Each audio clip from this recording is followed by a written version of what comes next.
जब मेरी आंख खुली तो मैं रास्ते में गिरा हुआ था और मेरे को ऐसा लगा कि मेरे आंखों में से और मेरे कान में से खून बह रहा है। एबल और उनका मित्र एक दोस्त की पार्टी में हिस्सा लेकर लौट रहे थे कि तभी अचानक एक अनहोनी हो गई। रास्ते में किसी ने हमारे सामने से कट मारा। जैसे ही उसने कट मारा एकदम से हमने उसको बोला कि किस तरीके से चला रहा है, जरा ध्यान से चला। और इसके बाद हम अपने रास्ते मतलब अपने घर की ओर चलते रहे। इतनी देर में हमने देखा कि हमें ऐसा लगता है कि उसने पीछे से आके हमारे गाड़ी को टक्कर मारा। जब कार से मोटरसाइकिल की टक्कर हुई तो एबल ने अपना नियंत्रण खो दिया और वो दूर जा गिरे। जब उन्होंने अपनी आंखें खोली तो अपने दोस्त का हाथ जानने के लिए इधर उधर नजरें दौड़ाई। मैंने एकदम से अपने दोस्त को ढूंढने की कोशिश करी और जैसे ही मैंने घूम के देखा तो मेरे को अपना दोस्त नीचे रास्ते में गिरा हुआ दिखाई दिया। हादसे वाली जगह लोगों की भीड़ जमा हो गई। यहाँ का मंजर बहुत ही दर्दनाक था। लोग पुलिस को फोन मिला रहे थे। एम्बुलेंस बुलाने के लिए भी फोन किया गया। इस दौरान एबल गुहार लगा रहे थे कि कोई उनके दोस्त की मदद करे। मैं किसी तरीके से उस अपने दोस्त को खींचते हुए रोड के बीच में लाया, उसको लिटाया और उसके बगल में बैठ गया। जब उसके बगल में बैठा तो सबसे पहले मेरे दिमाग में ये ख्याल आया, क्या मेरे जीवन की ये कीमत है कि मैं लोगों से आज भीख मांग रहा हूँ कि मेरे जीवन को बचाएं। एबल और उनके दोस्त को एक अस्पताल ले जाया गया। एबल के दोस्त की टांग टूट गई थी, उसकी गर्दन को क्षति पहुंची थी और मस्तिष्क में हेमरेज हो गया था।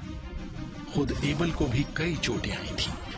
उनकी कई पसलियां टूट गई थी, उनका कंधा उतर गया था और उनके दाएं हाथ की रेडियल नर्व कुचली गई थी। डॉक्टर ने मुझे एग्जामिन करने के बाद बताया कि मेरे को रिकवर करने के लिए कम से कम 1 या 1.5 साल लगेगा। इसके बाद डॉक्टर ने जो कुछ कहा उसने एबल को दहला दिया।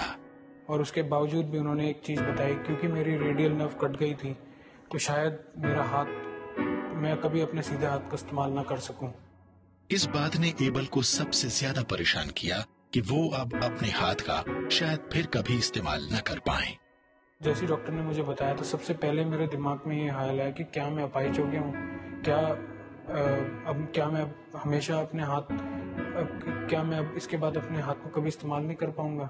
ये मेरे दिमाग में आया और मैं प्रभु को दोष देने लगा कि मैंने क्या ऐसा गलत किया कि आपने मेरे साथ ऐसा किया, आपने किसी और के साथ क्यों नहीं किया। अगर आप चाहते थे तो अगर आप मुझे नहीं पसंद करते तो आप मेरी जान ले लेते, मुझे ऐसा क्यों अपाहिज क्यों करके छोड़ दिया।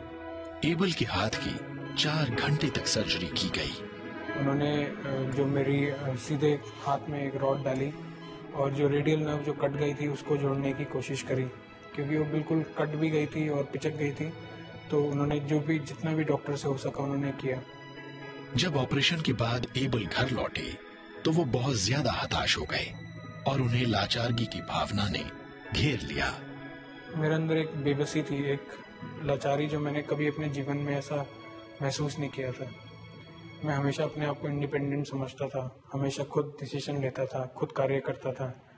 पर रिकवरी के टाइम पे 8 महीने कुछ काम अपने आप नहीं किया। छोटी छोटी चीज़ें जैसे कि दांत मांजने, पानी पीना, कपड़े पहनने, खाना खाना, सब मेरे को किसी और के ऊपर डिपेंड करना पड़ा। ये एबल के लिए बहुत ही मुश्किल समय था। ऐसे में परमेश्वर के प्रति उनके दिल में बहुत नाराजगी और कड़वाहट भर गई, लेकिन परमेश्वर ने उनका साथ नहीं छोड़ा था। उन 8 महीनों में बहुत से लोग, मेरे दोस्त, हमारे चर्च से काफ़ी लोग आए और दुआ करते रहे मेरे ऊपर। मैं कभी कभी उनके ऊपर कहता, क्यों दुआ कर रहे हो, मेरा हाथ तो कभी ठीक नहीं होगा। जब मैं ऐसी बातें सोचता तो मुझे तब एक आवाज़ मेरे से बात करती या मुझे कहती कि अगर मैं चाहता तो मैं तुम्हारा जीवन ले सकता था, अगर मैं चाहता तो शायद तुम ये दिन कभी ना देखते। ये पहचानो कि कौन तुम्हारे जीवन का इंचार्ज है। और मैं इस बात को जानता था कि प्रभु मेरे से बात कर रहा है, पर मैं उस बात को अपनाना नहीं चाहता था। कई महीने बाद एबल फिर से अपना हाथ इस्तेमाल करने के लायक हो गए। जब डॉक्टर ने उनके हाथ की जांच की तो तेजी से हो रही उनकी चंगाई को देखकर वो हैरान हो गए। तब मुझे रियलाइज हुआ कि मुझे अपने जीवन को जीने के लिए प्रभु का होना मेरे जीवन में बहुत इम्पोर्टेंट है। उसके बगैर मैं इस जीवन को ना जी सकता हूँ, ना मेरे जीवन का कोई मकसद है। एबल जानते हैं कि प्रभु यीशु ने उनके हाथ को चंगा किया और आज वो फिर से एक सक्रिय जीवन शैली जी रहे हैं। प्रभु ने मुझे जो नई जिंदगी दी है, उस नई जिंदगी में मैं वो सब कर पाता हूँ जो मैंने कभी जिंदगी में सोचा नहीं था। मेरे को लगता था कि शायद मैं कभी कंप्यूटर पे काम नहीं कर सकूँगा, पर मैं आज कंप्यूटर में काम करता हूँ और एक एडवर्टाइजिंग एजेंसी में क्रिएटिव हेड हूँ, जो मैंने कभी सोचा भी नहीं था। एबल अब फिर से अपनी बाइक भी चलाने लगे हैं और जब भी वे बाइक चलाते हैं उन्हें ये बात याद आ जाती है कि प्रभु यीशु ने उनकी जिंदगी बचाई और उन्हें जिंदा रहने की एक नई वजह दी।